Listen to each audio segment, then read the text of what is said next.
నమస్తే, welcome to Suman TV Warangal. ఈ రోజున 10వ తరగతి ఈ ఎగ్జామ్స్ అయితే ప్రారంభమైనాయి చెప్పాలి. యాన్యువల్ ఎగ్జామ్స్ చాలా ఉత్సాహంగా అయితే పాల్గొంటున్నారు.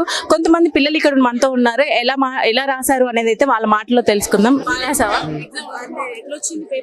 చాలా ఈజీగా వచ్చింది. లోపలంతా చాలా చిట్టిగా అంతా బాగుంది. పేపర్ ఈజీగా వచ్చింది. చాలా ఈజీ. ఓకే ఓకే, చాలా బాగా రాశాను. ఎట్లా వచ్చింది పేపర్? చాలా ఈజీగా ఉంది. లోపలంతా ఓకేనా? అంతా ఓకే. వాళ్ళు సెట్ చేయడం కానీ అన్ని బాగున్నాయి. చాలా బాగున్నాయి. ఏమైనా చిట్టీలు జరుగుతున్నాయా? ఏం లేదు, సిస్టమేటిక్ గానే ఉంది. ఎలా ఉంది మొత్తం ఇన్విజిలేషన్ అంతా? ఓకేనా? చిట్టీలు ఏమైనా పెడతారా? ఏం లేదు కదా? ఓకే, ఎలా రాస్తారు? ఎలా వచ్చింది పేపర్? ఈజీగానే వచ్చింది. ఎన్ని మార్క్స్ వస్తాయి? 10/10 వస్తాయి. పేపర్ ఈజీగానే వచ్చింది. ఈజీగానే వచ్చింది. లోపల స్క్వాడ్ అంతా కూడా బాగుందా? బాగుంది. చిట్టీలు ఏం లేవు. హెల్ప్ చేస్తున్నారా? చిట్టిగానే ఉంది. ఫెసిలిటీస్ అన్ని బాగున్నాయి. ఎలా రాసావు? నైస్. ఏ school? Sufa high school. Sifa high school ఇక్కడ సెంటర్ పడింది. యా. ఓకే, పేపర్ ఎలా వచ్చింది? The paper was easy. Okay, ఈజీయా? Yeah, easy. అంతా లోపల అంతా ఫార్మాలిటీస్ అన్ని బాగున్నాయి. యా. చిట్టీలు కానీ అట్లాంటి? No, not at all. No. Thank you. ప్రస్తుతం మనము కిడ్డీ కూప్ అనే స్కూల్లో ఉన్నామండి. ఇక్కడ సెంటర్ పడింది 10th క్లాస్ పిల్లలకి. అయితే పిల్లలతో మాతో మాట్లాడాము. ఇక్కడ సీనియర్ అసిస్టెంట్ గా ఉన్నారు, రికార్డ్ సీనియర్ అసిస్టెంట్. ఆమెను అడిగి తెలుసుకుందాం ఎలా జరుగుతున్నాయి. మేడం, ఎలా ఉందండి ఎగ్జామ్ స్టార్ట్ అవ్వడం? బాగానే జరిగింది. ఏం ప్రాబ్లం లేదు, మంచిగానే జరిగింది సెంటర్.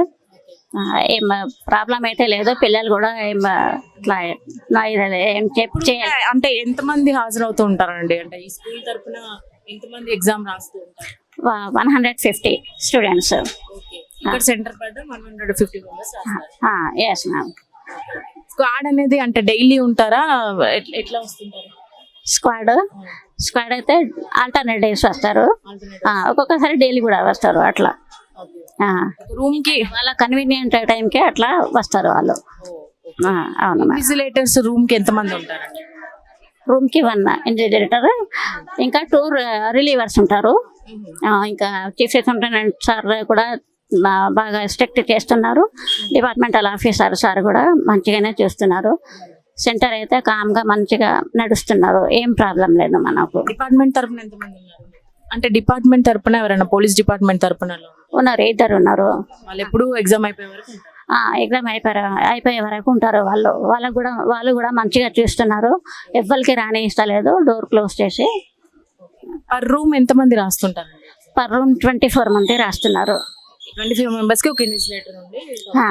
యా. థ్యాంక్ యూ అండి, thank you so much. Right, ఏ స్కూల్లో పడింది మీకు సెంటర్? ఎలా రాశారు ఎగ్జామ్? బాగానే రాసాం.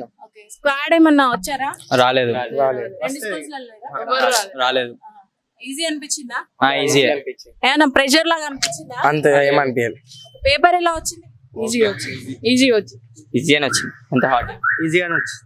ఫస్ట్ టెన్షన్ పడ్డాను, తర్వాత పేపర్ ఈజీగానే ఉంది. టెన్షన్ ఎందుకు? First exam.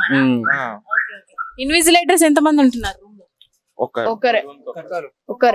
అప్పుడప్పుడు 2 వస్తున్నారు. మొత్తం మీరు అందరూ ఒకే దగ్గర పడ్డారా లేకపోతే విడివిడిగా?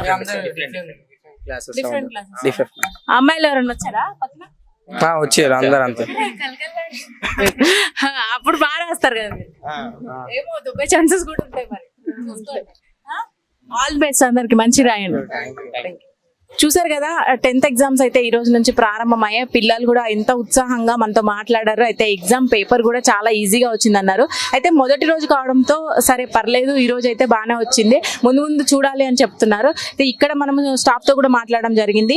ఈ స్కూల్ వచ్చేసి 150 మెంబర్స్ దాకా ఇక్కడ రోజు కూడా అటెండ్ అవుతూ ఉంటారంట. అంటే రూమ్ కి చొప్పున ఒక 20 మెంబర్స్ అలా ఉంటారు. ఒక ఇన్విజిలేటర్ ఉంటారు. 2 days కి ఒకసారి స్క్వాడ్ అయితే చెక్ చేస్తారంటారు. ఇప్పటికే డిపార్ట్మెంట్ వాళ్ళు కూడా ఉన్నారు ఇక్కడ చూడొచ్చు. ఎవరిని కూడా లోపలికి రానివ్వకుండా కట్టుదిట్టమైన ఏర్పాట్లు అయితే చేశారని చెప్పాలి.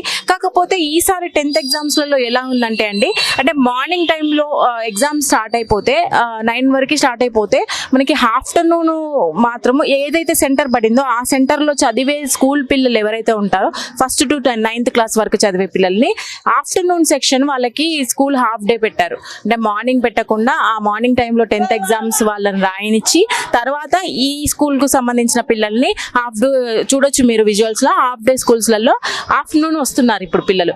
కాకపోతే దానికి ఏం ప్రభావం పడుతుందంటే అండి, ఇప్పుడు ఈ 12:30 1 అవుతుంది, వీళ్ళు ఎగ్జామ్ రాసి బయటికి వెళ్ళేసరికి పిల్లలు 12:30 అయిపోతుంది, 1కి వీళ్ళు స్టార్ట్ అవుతారు ఇక్కడ ఉండే పిల్లలు 1 to 9th క్లాస్ వాళ్ళు వచ్చే టైంకి ఎండ చాలా విపరీతంగా ఉంటుందని అయితే పేరెంట్స్ అంటున్నారు. మరి ఈ కొన్ని రోజులు మాత్రం కొంచెం అడ్జస్ట్ అవ్వాల్సి వస్తుంది, చిన్న పిల్లలు కదా, మరి ఎండల తీవ్రత అయితే ఎక్కువగానే ఉందని చెప్పాలి. మొత్తానికి 10th క్లాస్ ఎగ్జామ్స్ అయితే సజావుగా జరుగుతున్నాయని అయితే ఇప్పటివరకు తెలుస్తుంది. ఇంకా ముందు ముందు చూడాలి ఎలాంటి వాతావరణం ఉండబోతుంది అనేది.